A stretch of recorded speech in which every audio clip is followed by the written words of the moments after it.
terribly persecuted as well. So I thank you. I think this work is fabulous. How can we do more of it, and how can we? I think maybe working in the schools and with the young people is very important.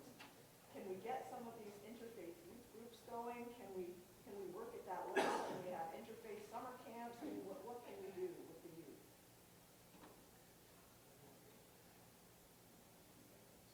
Yeah, that's a great question, and I'm a teacher by profession, and I do small workshops here and there, but that is the way to go, and I have been trying to advocate. Like in the New York City school system, you have to give, it's mandated to give X amount of lectures, two on peer pressure, two on drug abuse and alcohol. So we can lobby actually the federal government and the education department to add two mandated lessons on tolerance and diversity, and that would really, it would really make a tremendous difference, And the other thing, a way to approach is definitely go to schools, but it's very difficult to get into the schools. I have tried in the past, for the past 3 years, they don't open their door, they don't even reply to me.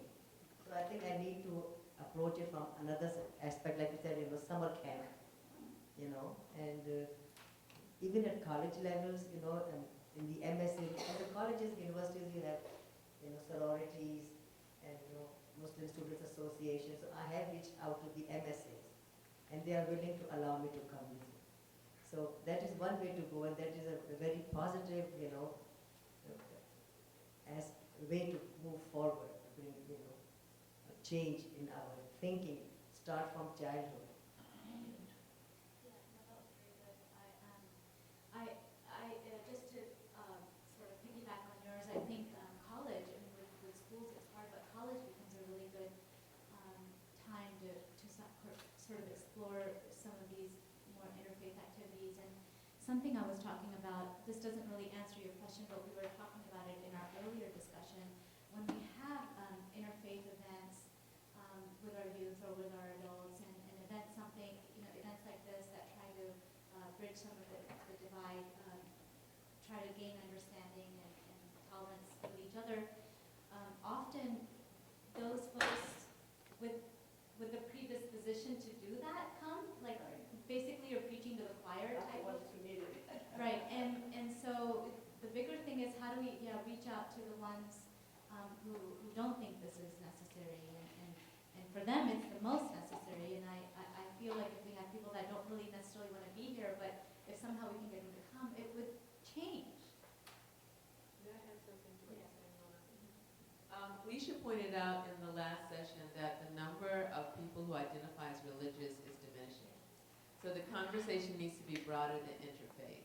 We need to go beyond people of faith and have a conversation with those who do not profess to have faith as well.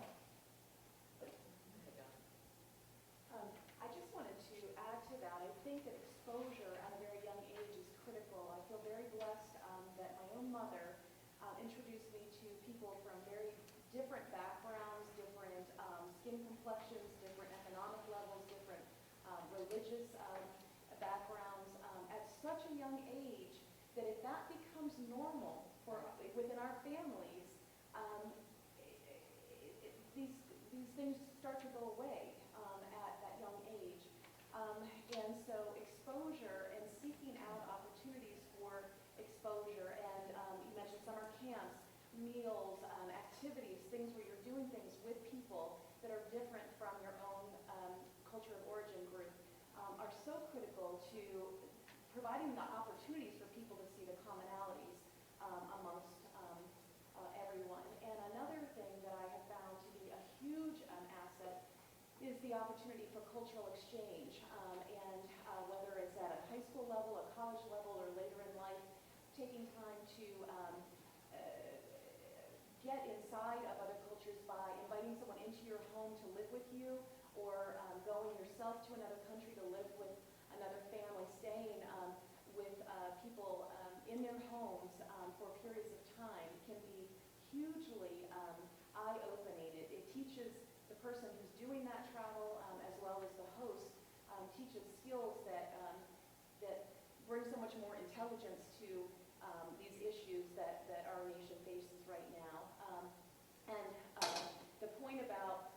people that don't come to the table, kind of. I know when my own family, I was an exchange student abroad, my own family then hosted someone, and we had elements of our family that would never, ever, ever have done that. Didn't even know what to do with this person from a different country and different background.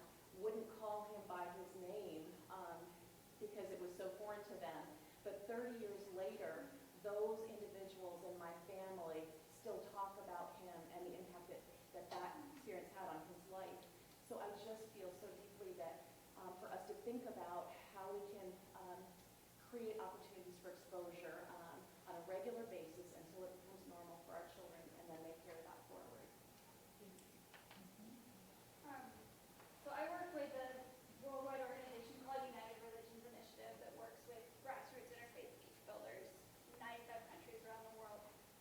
And so just to speak to your question of how do we do this work with young people, I just thought I'd give a couple of examples that I've seen.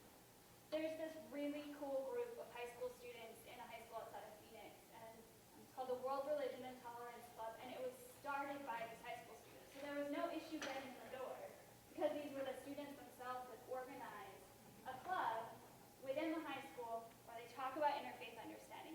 And then they lobbied their teachers to integrate it into a literature class where they had to write a response to a prompt that the club helped create about your spiritual tradition, your religion, whatever you would call it.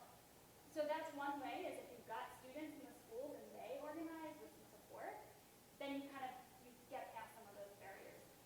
There's also an organization, again, in the Phoenix area, run by the Arizona Interfaith Movement, but they have a separate organization called AGREE, it's Arizona Golden Rule Education, and so they've separated it into a separate project that specifically focuses on the Golden Rule and is able to do Golden Rule education in schools, and then they also do some summer programming and things like that.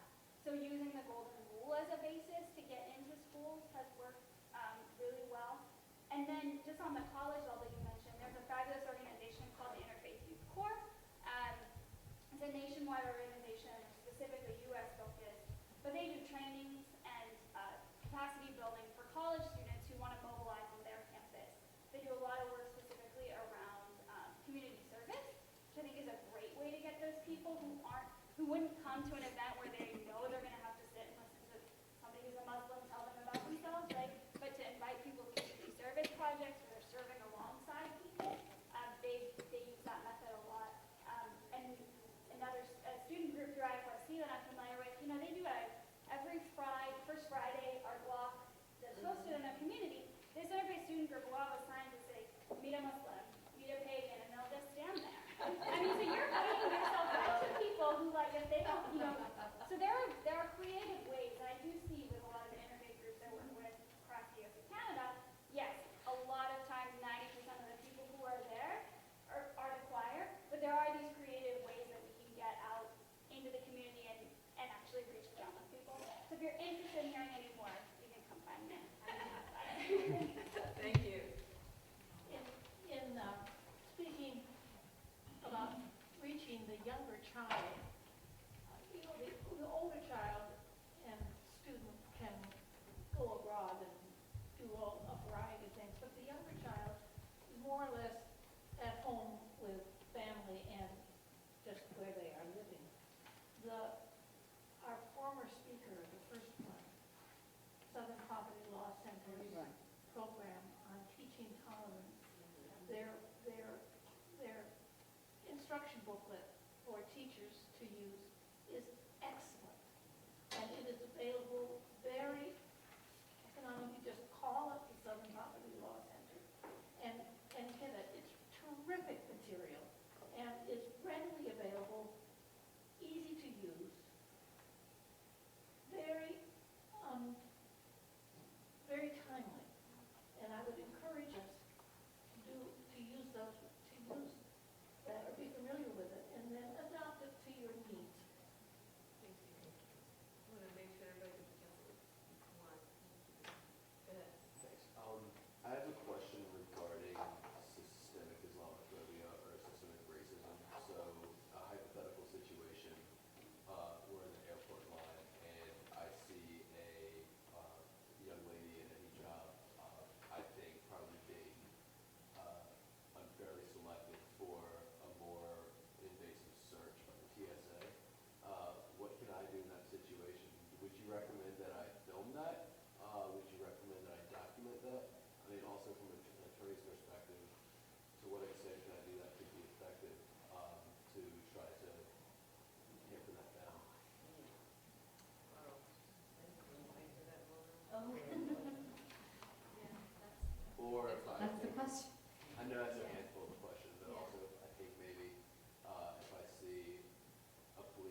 it's the idea of the discretionary authority, and that's where it gets into the microaggression, because, the racial profiling or pulling, a woman that wears hijab, more likely than not, that's racial profiling, but it doesn't meet the level of a violation of law.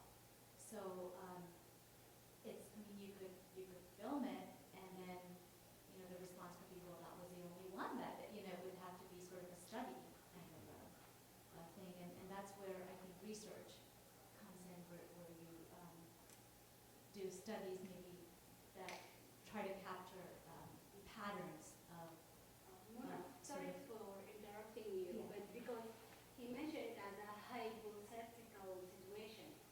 But what I'm about to share is this happened to me 2007. I'm Sudanese, I'm African, and I'm a non-violence trainer. And in 2007, I'm supposed to, and I am a Muslim.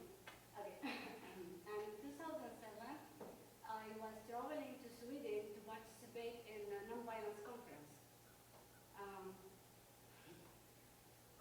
Okay. And I was in my traditional hijab, which is like a big dress, and I would like with this. So like obviously, and on all airports and trains is like, 2007, everything was so new. And at the time, Sweden doesn't have an embassy in Khartoum. So we obtained our visas through Italy because they have a representative office at their embassy in Khartoum. And we were going through Germany, so we have a connection in Frankfurt. And we were Sudan, before the separation of Sudan is like a Christian and Muslims population. So we were, as an activist and non-violence facilitator and trainer, we were representing Sudan, 5 Christian, 5 Muslim, and men and women. And in Frankfurt airport, it's having that like 3 of the facilitators like women in hijab, and we supposed to like having like 45 minutes connection and then catch the other plane and go to Sweden to catch the conference. And the officer keep questioning and keep getting nervous, and I keep like saying maybe because we issued from the Italian embassy, maybe, but the reason wasn't all of that. The reason was Yes. the situation. Yes. So I wish if you were there to document that. You would have And, wanted someone to have filmed that. Yes, because me and my colleague will be the only witness of that. And we never reported. We were just concerned about catching the other plane. And the ironic thing is we were all non-violent Yes. facilitators, activists. But who will tell? They will just stereotype about the outfit, And and from here I can participate if you allow me to for interrupting, but it's not a hypothetical. Yeah, it's your situation. And that's why the power of social media comes. That's why the power of individual acts come. And that's why when individual, you and you and you and you, it become accumulated. And that's how we can be a massively, positively act towards the change, the positive change. Thank you. Thank you. thank you. Can I just, I wanted to answer you, while she's been talking, I've been thinking about it, and in addition to videotaping, maybe you should say something, because even if it doesn't change the behavior, this person will start thinking about it. And then if another person says something, then then as you said, it becomes accumulated. So, and that's how I think we change culture, just one person at a time. But I think you should not stay quiet in that situation. I know the That's person my being opinion. discriminated against also knows they have an advocate. You, Yes, And someone watching. and someone watching. Yeah. And always respectfully. Yeah. yes. Oh. Sujay, did you? Oh, were you following up on this story, ma'am? Yeah, just briefly. So, I travel pretty frequently, We need to so I don't usually get, I want to keep this,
generally like incorporate extra time into your whole commute because you know that's coming?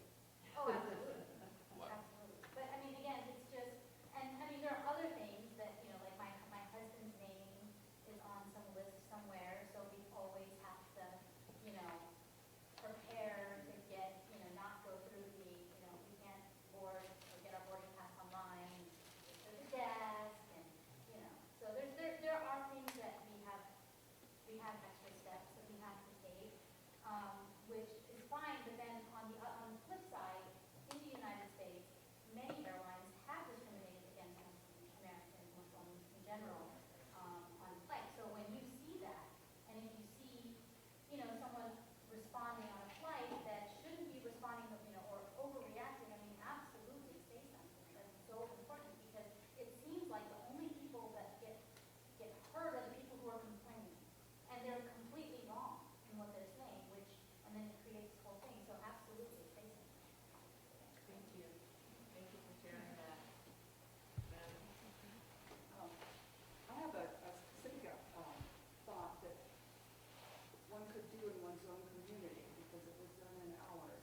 And that is that I recently, at the end of Ramadan, had a lovely iftar dinner at mosque in Fairfax County where I live. And it was arranged because a supervisor of the most diverse district in Falls Church, in Fairfax County, had formed a group called Kaleidoscope. And she has people from every, and she has deliberately invited people from all kinds of ethnic groups, religions, parts of the county, social classes, and some government officials. I was invited because I belong to the American Association of University Women. And she a number of years ago was invited to bring some of her people to this mosque for iftar dinner. So last year, or recently, I was able to go for the first time. And it was a lovely experience. And I had such a nice time, and I met so many people, and even the little kids came up and greeted me, and the imam spoke about the history of the church, told us, or the mosque, and told us about the cooperative program that they had with a nearby Baptist church for a food bank. And how they had the space, and the church had more funds, so they were able to cooperate, and the mosque had plenty of volunteer help for the Baptists couldn't always get so many people. But everybody would come in, and it was a food bank, but they also had dinners for people who were homeless. Then they had to organize transportation for these people. But to hear these kinds of things was really very, inspiring. And so I thought, well, I need to do that with a group. So I thought, well, what do I do? So I thought, I guess I met the imam. I guess I could call him up and see, could I bring my AAUW group to visit the mosque sometime and see if that was appropriate. I don't know if it's appropriate. But how would one go about arranging something like that? Because it was a very good experience for me and for some other people in the group who perhaps hadn't traveled a lot and been among different kinds of people. How could one do that with a mosque in your neighborhood?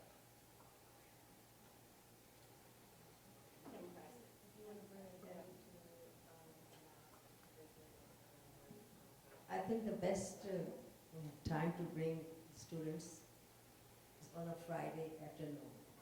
Friday afternoon we have our congregation. Like the churches have it on Sunday afternoon or Sunday morning, the Muslims have it on Friday afternoon at 1 p.m. and 2 p.m. So you can bring your students over there, and if you can... Well, students, these are adults. Adults, or adults, anyone. The doors are always open. You don't need to take permission from the imam or anybody. Just bring the ladies. And on weekends, they have Sunday school. All the mosques have Sunday schools. And you can bring your adults over there, So Sunday school is also a good idea to expose them to this, But they don't, it's not a prayer session. they're teaching the students, they get an idea of what the mosque looks like, and maybe you catch, if you go at the appropriate time, you may be able to attend a prayer, see audit, or read prayer.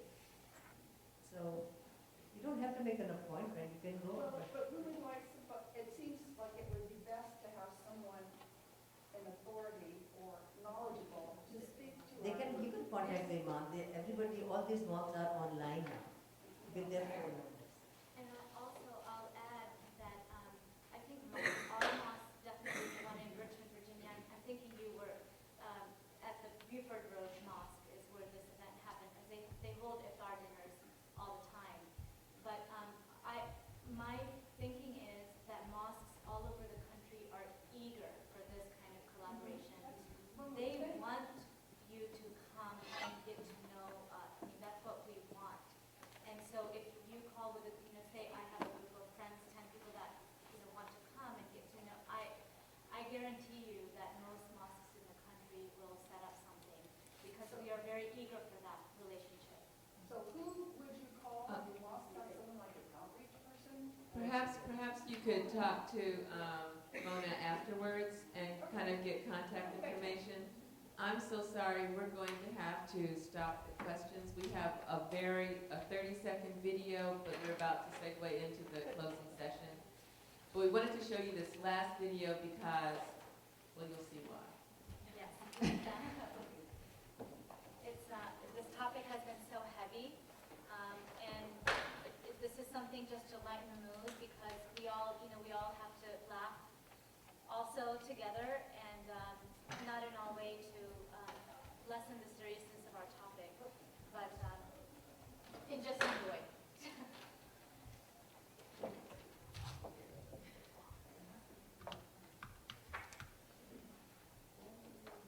Do you think your neighbor is a terrorist? Hey, how you doing? Hey! Allahu Akbar! Allahu Akbar! Allahu Akbar! Does your fear of Muslims get in the way of living a normal life? No! He's coming! Did he call anyone quick? Yeah. We'll take the next one. It's fine. All right. I didn't know. It said Muslim. I didn't know. Do you judge people by their outer appearance? Introducing Islamophobia. Now an easy and convenient formula. Starts working in 5 minutes to use Slow your doctor through some regulations or you have hallucinations that discrimination isn't real. Side effects include fondness, brotherhood, acceptance, loss of bigotry, increase in nationality, and possible denouncement of superiority. I didn't realize I had a problem, but admitting is the first step. Islamophobia works for me. Ask your doctor if it's right for you.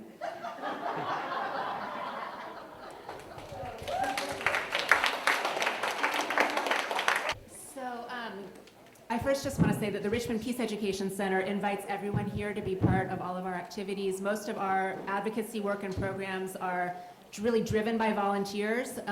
We have volunteer committees organizing all of our program activities, and the action ideas that have surfaced here today, our volunteer committees will be taking those, thinking about them, and considering which couple of activities are ones that we can really follow through with and continue to sustain over the course of the next year as one of our biggest priorities. And the door is open to your involvement. Claire?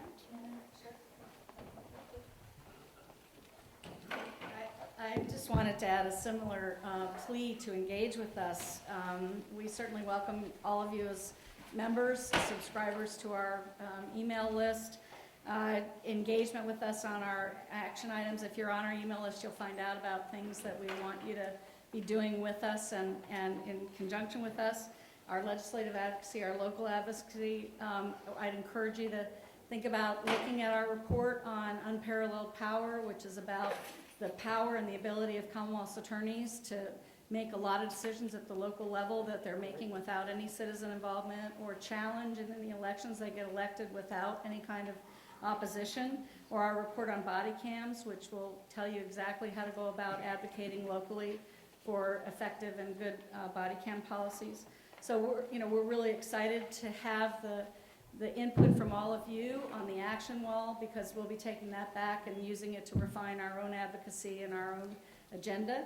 But thank you for being here today and for being such a good and active audience.